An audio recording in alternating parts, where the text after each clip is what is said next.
financial problems, elder law, criminal law, tax problems, business matters, divorce, personal injury, bankruptcy, your life, your reality. Life is complicated. There is the law and there is reality. Welcome to Law and Reality, sponsored by THAV GROSS. Now here's your host, Ken Gross. Welcome to this segment of Law and Reality. Today's topic is disabled in debt in the COVID-19 era. Brian Small, good morning. Good morning, Ken. Pleasure to be here this morning. Pat Samasco. Well, disabled in debt and COVID all at the same time. Holy mackerel. What if fish have to do with it? DCD, disabled COVID debt. I want to know what fish have to do with it. What do fish have to do with it? He said holy mackerel. Oh, Clever. Can I introduce Jeffrey Kirshner now? You should introduce Jeffrey Kirshner. Jeffrey, how are you? Having this everywhere I go, this is becoming our new normal, which is really hard to get used to, but I guess we're just going to have to do it. We got to do what we got to do these days. There's nothing else. We haven't been given choices with respect to this situation. We just have to play the cards that were dealt. So we want to talk about the impact of COVID-19 on disability claims and workers' comp, Jeff. So kind of fill us in on disability. What has it done relative to hearings, the process, and so forth? Is it on hold or what's happening? Well, so we've got two different areas in terms of disability that I deal with. So let's first talk about Social Security disability. With regard to Social Security disability, what has been going on since mid-March is that all hearings in person have been canceled. And instead, what they're going to is telephonic hearing, whereby the claimant is at their home, the attorney is either at their home or their office, the vocational expert is at their home, and the judge is at their own home. So everyone is on the phone doing these hearings. I can tell you, it is the worst possible way to conduct a hearing, especially when you're dealing with the intimate problems of a person, where you really need to see a person to understand what they're like. You also, at a hearing, and all of you guys can attest because you guys have all been in hearings, you need the social cues between the judge and the attorney, or the attorney and their client, and that you lose all social cues. You also have what would worry me in that case is if you're not with your client, you don't have the ability to control what the client, you don't have the ability to cut the client off when they're saying something you don't want them to say. You can't splash them some signals that we do, like if I scratch my ear, if all of a sudden you see me hopping up and jumping in my chair, it's because you're talking and you're saying something that I don't want you to say. You certainly, right, and you lose the communication that's not spoken with the judge, or looks that you give, or having to get a document that you may have one quick note that you want to show the judge real quick to make 20 minutes of questioning end in 2 seconds. So you miss all of that. I have done one hearing, and it went exactly what you thought. There were communication issues because phone lines didn't connect so well. I don't like it, but what they're allowing you to do is they're allowing you to adjourn the hearings to a time down the road. They're probably kicking about 60 to 75 days in hopes that we can have in-person hearings. It's now till the end of July, and we don't know yet what's going to happen then. It's very disappointing. You're in a tough situation. On one hand, you want to go forward with the hearing because you want to get through the process so that they can get the compensation. On the flip side, you don't want the hearing to go because you're worried that it's going to go in a bad way because you are at a disadvantage in that situation. That is correct. Tough. And it is I give my recommendations to my clients. Now, a lot obviously depends on who the judge, the fact, but most of them I'm objecting to, but ultimately it's still my client's case. And my client is the one that has ultimate say as to what Yeah. we do. Well, your client's going to listen to you. So, so if it's a case where if it's an easy case, you would probably go forward. But if it's a tough case, you'd probably want to adjourn it. I still am questionable about cases because there's no such thing as a slam dunk winner. And funny things can happen. Things can get lost in translation. But so The slam dunk winner, they would have wanted the initial request. Possibly. So hearings are being impacted. That's the biggest thing. Right now, the local offices are short-staffed because a lot of people are working from home, or offices aren't allowing the public to come in except for emergency situations. So the processing has been slowed down a little bit. So that's what's going on with regard to Social Security. With regard to workers' compensation. Don't go to workers' comp yet, because I just wanted to make a point. It's like, when we do commercial litigation, the courts are still open and processing for motions and hearings, but we're not being called upon and asked to try a case through the internet, which is what effectively you're being stuck doing if you have the hearing, because that's your hearing, that's your trial, so to speak, on the issue. That's an impossible situation. That's really difficult. And it's even worse than just the internet. We propose maybe even Zoom calls, so at least we can see each other. This is pure telephone. You have no idea if the judge is even paying attention or sleeping at the time. It's really problematic. Yeah, and then the longer this goes on, the longer your clients have to wait before they get a positive outcome. Well, so that's the other issue that we have. So I've been adjourning these hearings. We're going to come up again on, like, for lack of a better term, the second cycle of hearings. Well, if we're still in this bind, you start to get that problem because ultimately you're trying to get your clients benefits. They depend upon these benefits more than anything. Also possibly getting on Medicare as well, so they've got coverage. But at the same time, you don't want a hearing that's just going to be inadequate or give you less of an opportunity to be successful. So we're going to start running into that problem.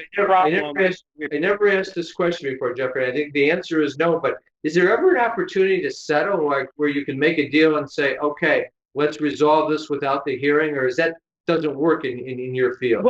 Well, no, that's not true. That you actually can, in your memorandum, you can say request for on the record. In other words, you're pointing out, you can't do it on every case, but you can, in certain briefs, point out to the judge saying, hey, look, really pay attention to this case. I really think that this warrants you looking at it and maybe taking care of it. There's really no need for a hearing. But the guy pull that card in every case. We got to come up to a break now. But it's the guy who settled with the judge effectively.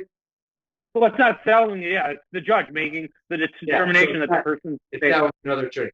Take a break. We'll come back. We'll talk about workers' comp. COVID-19 presents a fight for our personal and business financial survival. You have to make choices. Cash is critical. Do you tap your retirement, home equity line, or run up the credit cards? You need the right plan to avoid being wiped out, and you need it now. You can't rely on the government or banks. Call us. We're the experts in financial crisis. We are here for you and your business in the Great Recession, and we're here for you now. We will create a plan and get through this together. THAV GROSS will solve your problem. Is the debt piling up? Struggling to get by? It's all about preserving future income. Bankruptcy is one option. When it's right, it's the least costly, most effective way to save your home, eliminate a second mortgage, and wipe out credit card debt. But you need to address the problem now. We help people with bankruptcy. Call the experts. We're THAV GROSS. Our firm will solve your problem. 888-235-HELP. That's 888-235-HELP. You're all set to retire. You have your home paid off, money in the bank, and sound investments. But if you're not careful, all the things that you work so hard for can disappear. At Samasco Financial, we'll help you prevent that. We go beyond ordinary asset management. We'll safeguard everything that you have by creating a plan made specifically for you. How much can you afford to lose? Nothing. Protect the people that you love and the things that you have. Call Samasco Financial today. You can't work. You have to deal with pain and stress. Worse yet, our system for applying for disability benefits seeks to deny you the benefits you're entitled. Jeff Kirschner is an expert in obtaining disability and workers' compensation benefits for his clients. You need to call Jeff before you apply or after you're denied to get the benefits you deserve. 888-235-HELP. 888-235-HELP. Carrying too much debt? Resolve your debt. Call THAV GROSS. You don't need to be broke, and you don't need to hit rock bottom. If you have income and you're struggling with debt, dump it. Think about the next 10 or 20 years. If you do what the banks tell you, you'll have nothing to retire with. There is a solution. Don't waste your future. Call THAV GROSS. We're experts at eliminating credit card debt. 888-235-HELP. That's 888-235-HELP. Okay, we're back. So there was an interesting thing that came up at the end. So you've come up with this idea of doing this compromise into your brief. Is that so that you can try and give the judge the opportunity to get the case resolved without the hearing? I like that. Exactly. So, and with regard to my office, first of all, even though we have a feeling that a lot of cases may be adjourned, I'm still handling my docket. When a case is up, I'm prepping for the case that maybe tomorrow the lights are turned on. So I'm still prepping my cases to be as prepared as possible. But the second thing I'm doing is well in advance now, I'm getting my briefs done earlier to judges with this request for on-the-record hearing. I know that judges would prefer to not have hearings this way. They're stuck because this is their rule. So we are aggressively doing this now on every one of my cases. Instead of being selective as to which cases I feel are strong, I'm doing a blanket on all cases to give the judges a heads up, to give the judges that opportunity to look at my brief. Not everyone does briefs. Not everyone does briefs as early as I do briefs. It gives them an opportunity to sit down, look at the file, look at the case, and maybe be able to pull some of these cases out without having to do a hearing. So we're still going forward and being aggressive for this because we don't know how long this is going to last. You know, with social distancing, who knows when everyone's going to feel comfortable, and especially in a Social Security office where you're dealing with a ton of people who are immunocompromised, no matter what their problems are, to get them in a waiting room for their hearing, it's not going to work. You're going to have a long period, I guess, before you're back in an active hearing environment. Even when we start opening back up the economy, that's going to be a long process. Hopefully the judges will recognize the fact of the need, that they don't want to be backlogged and that they want people to get relief that they need. That, I guess that's the goal. I like the idea of doing the brief and the compromise. At least you're setting the stage. So workers' comp is a real interesting issue as well, because there's a lot of it talking, what if you contract COVID in the workplace? Is that a workers' comp claim? That's a great question. So, and I'll skip over what's going on in the comp field for a moment here, and let's talk about that, because we get calls about that all the time. So it's an interesting thing. So with regard to COVID, there's statutory language now, or at least an order that was entered, that if you are a direct care worker, your nurses, your doctors, things of that nature, there's an automatic presumption that if you have COVID, that it's work-related. So that's the first thing. That's the first hurdle you have to get over, is causal relationship, right? Your condition, COVID in this case, has to be directly related to your employment. So with first responders, a healthcare provider is considered, presumed that it's from working. As it should, absolutely. So, but if you are, what if you work in Tyson? Well, see, and Tyson is a pretty good example. So it's harder when you move out of that realm, when you're the private sector and you are an employee and an employer. Did it actually happen at work? And that's going to be an issue going forward. First of all, is proving causal relationship. Now, a case like Tyson in Iowa, where they've had a ton of cases where they're shutting down the plant, I think it's much easier to prove that case. I think they'd be less likely to fight a case like this, because it was rampant in a lot of these meatpacking plants now. You're hearing all the time. So I think that makes an easier case, as opposed to an individual at an office who gets it, that maybe somebody in the hallway had it, but you could have contracted it other places too. So that's going to be the issue, a big issue. Let me ask you a question, Jeff. So, let me give you a different example. I have a friend of mine who's a CPA. She contracted COVID after 2-3 people in their office were diagnosed and had it. This was at the beginning. This was like in the March era. Would that be a situation where it would be a stronger case for work-related, because there were other people in the office that had it? But then what if somebody else in her family also had it? Would that create the causal issue? Correct. So, I mean, everything is discoverable. And so, yes, it makes a stronger case where you have other people in your office and you can demonstrate your connection to them, your exposure to them, but then everything else is fair game. Well, in your family, did you go grocery shopping? Were you at the market? Were you out with other people? So that's going to be on a case-by-case basis. What's the rule? Do you have to show that it was actually the actual cause, or could it be a substantial cause? Let's suppose 3 people in the office had it, and also 3 people that were your family members got it from somewhere else. Does that mean if you can't prove your case, you don't have causation, and the insurance company is going to fight you? Correct. You have to prove a direct nexus between your employment. So it's a weighing game. Now, most cases don't go to trial, so you may be able to work out. If you go to trial, then you do leave it to the trier of fact, and you present your evidence as to A, B, and C. Now, obviously, the defense attorneys are going to throw these loose. Well, you could have gotten it anywhere, but if you can actually point to specific people, specific times that you were with people who had COVID, I think it's going to be much more influential to a judge as opposed to the defense attorney just trying to speculate what you could have done. What are your damages if you've got COVID? What's the claim?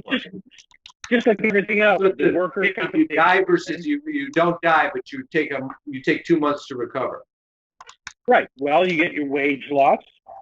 Certainly medical bills may come to be a play, especially if you're pretty sick and had to get medical treatment. That's going to be an issue as to whether or not your medical care is paid for. Certainly your time off of work. And also remember that once you have it, once it's gone, you still have to be quarantined for a while, right? You can't be around anyone. So even if you're not symptomatic, you still can't work because you can't be exposed to other people. So there's that period of time. If you catch it at work and then your spouse catches it as a result of you, does the spouse have a claim? Well, it wouldn't be workers' compensation claim because you have to have that employer-employee relationship. So if she wouldn't have a relationship with your employer, so she wouldn't be eligible for workers' compensation. Okay, so that's not, would that be an element of your damages? Let's say you lost a consortium because your spouse now has COVID and your spouse dies. Is that? Unfortunately, in workers' compensation, there is no loss of consortium, and for lay people, that's loss of services from your spouse to your relationship or doing things for you. There is no loss of consortium claims in workers' comp. So, tough situation. Let's take a break. We'll come back and we'll do a case study. Tax problems are major problems. Don't let the IRS levy your wages and seize your assets. There is a solution. We're THAV GROSS. Our firm will solve your problem. If you're behind on your taxes and owe money to the IRS, call THAV GROSS. We've been solving tax problems for 32 years. We stop wage levies, resolve unfiled returns, and obtain the best possible settlements. Call THAV GROSS today, 888-235-HELP. If you're retired and in a financial crisis, there is a way out. It pains me when I see a retired couple exhaust their savings by paying credit card bills and for a home hopelessly underwater. THAV GROSS specializes in helping retired people in financial crisis. You just can't keep paying until you're broke. You need to address the problem now. 888-235-HELP. That's 888-235-HELP. We're THAV GROSS. Our firm will solve your problem. A lifetime of hard work. If you don't have the right plan in place, you can lose your home, your savings, and more. And you didn't come this far to lose everything. Samasco Law wants you to know that laws are changing. Today, the average cost of nursing home care is $85,000 a year. With proper planning, we can help protect your life savings and get you the Medicaid and nursing home benefits you deserve. How much can you afford to lose? Call Samasco Law today. I want to remind our viewers to listen to us for Law and Reality Live on the Praise Network, Tuesdays 10 a.m., Saturdays 7 a.m., as soon as we're out of shelter in place, and then on KISS 105.9, Sundays 7 o'clock a.m. Sign up for our monthly contest, free $100 Visa gift card, Law and Reality hat, and copy of my book, Dump Your Debt. Just go on the website, pop your name in, and you're entered. We have a webinar coming up Wednesday, June 17th, 6:30 to 8 o'clock p.m. How do I address my debt issues, business and personal? We're going to talk about how you deal with business debt as well as personal debt so that you can get rid of it, preserve your future income for you and your family. If your business is faltering and you have signed personal guarantees, how do we make that process work so you can get out from under the guarantees so that you can move forward, either start a new business or continue on without it taking you all the way down. We're going to look at our options using bankruptcy, options outside of bankruptcy. Attendees get a free copy of my book, Dump Your Debt. Sign up at thavgross.com, lawandreality.com, or call 888-235-HELP.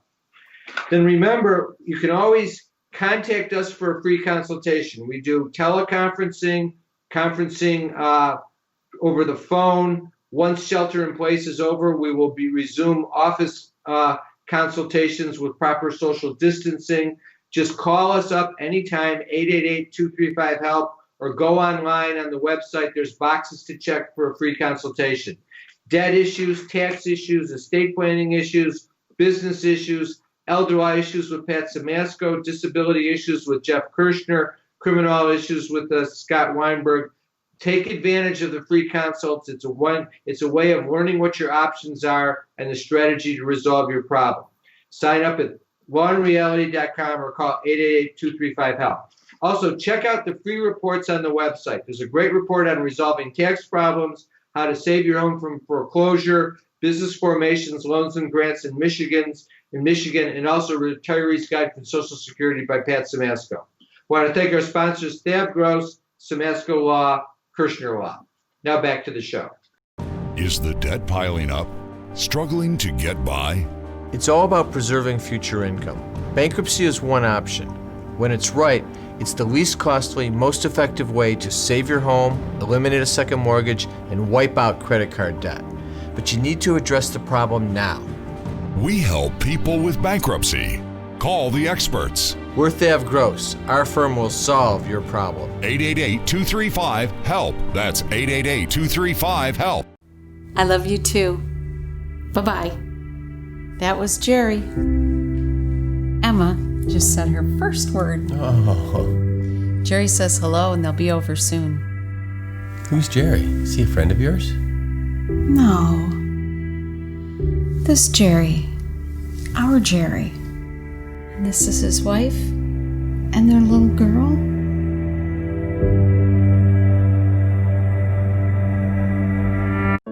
COVID-19 presents a fight for our personal and business financial survival. You have to make choices. Cash is critical. Do you tap your retirement, home equity line, or run up the credit cards? You need the right plan to avoid being wiped out, and you need it now. You can't rely on the government or banks. Call us. We're the experts in financial crisis. We were here for you and your business in the Great Recession, and we're here for you now. We'll create a plan and get through this together. THAV GROSS will solve your problem.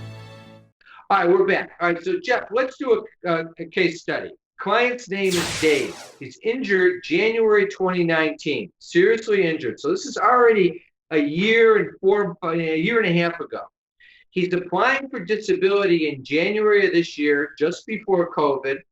Normal time frame was that 16, 18 months before the case gets finally resolved on appeal?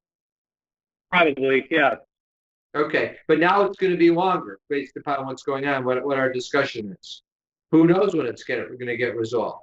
But let me tell you his debt as of December 2019. He owed $60,000 in credit card debt. He had medical bills of $5,000, and he owed 2015 taxes. Now, a year and a half later, he owes $95,000 in credit card debt, $20,000 in medical bills, and the taxes with interest, he owes $22,000. Between you trying to get his disability, Brian, you dealing with his debt, Pat, you taking care of elder law in case he needs to go into a nursing home. And I don't want to say he's going to stroke out with all those numbers. Yeah. What do we do here? What's the solution? Brian, what's the strategy because of what Jeff's told us about the delay process? Well, he's probably going to file a bankruptcy. That is the best possible result. Remember, what we want to do is eliminate the credit card debt, eliminate the medical bills, eliminate the debts owed to the IRS. We want to do that in such a way so that when we do it, we've maximized the amount of debt that we're going to get rid of. At the same time, we have to do it in a specific timeline. We can't do it after he's received his Social Security disability payout. We have to do it beforehand. He needs to get that Social Security check from Jeff before the bankruptcy is filed? No. he needs to get that Social Security check after the bankruptcy's filed. Got it. Okay. But we can do it right up to the minute before he receives that check. So you want to stretch it out. You want him to accumulate debt up as long as he can go before he files the bankruptcy? Well, that's not quite the way I would put it. I want him to be able to eliminate any debt he's accumulated up until the date of filing the bankruptcy and not have that debt burden carry forward. So let me see if I'm understanding correctly. We can't say that, Dave, run up your credit card bills to the very max and then file the bankruptcy. Because if you think you're going to file the bankruptcy while you're running up the credit card bills, but if Dave doesn't know whether he's going to have to file bankruptcy because he might get a big check from Jeff, he might win the lottery, his disability might go away and everything will work out fine for him in the long run, and he doesn't need to file bankruptcy, then using the credit cards up to that point is okay. And then if at a certain point in time after he's done using the credit cards, he learns that, hey, he's got no way to go, he's got to file bankruptcy, then we're probably okay?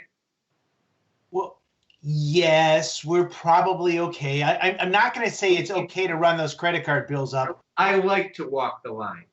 I understand, but the bottom line is that the goal is still achieve debt elimination, let him have his Social Security disability, and move forward with what he's got left. But the important thing is you need to be careful about the way you go about doing things, and you have to watch and sometimes be careful with the words that you say things at, because that can be important. But doing it the right way can achieve the right result. 100%. And the last piece of information I'll pass on is he should never, ever, in this situation, touch his IRA or his 401k or dip into those savings, those retirement savings, ever. So there's a way to skin the cat in a way if you do it carefully, but you have to choose carefully what words you say. Clearly. Yes. You're married too, Ken. You know that. Yes, that's a good point. Apply it to like you're being married. In every aspect of life. Jeff, when are you going to get him his money with the problem with the hearings? Well, it's probably going to take about 12 to 18 months for the hearing. Then it takes a couple months after we finalize the last hearing. So, you're looking at 20 to 22 months from when you start the process. Can you assure me of this? You'll get the money for him as fast as anyone could humanly accomplish it. Yes. Okay. Then you better change this COVID situation so that he gets his money quicker. You're okay, Jeff, you're up. I'm masking and social distancing. There you go. All right, listen, Jeff, thanks for filling us in. Tough situation. People have to be careful, be safe out there. Have a great week. We'll be back next week with Law and Reality.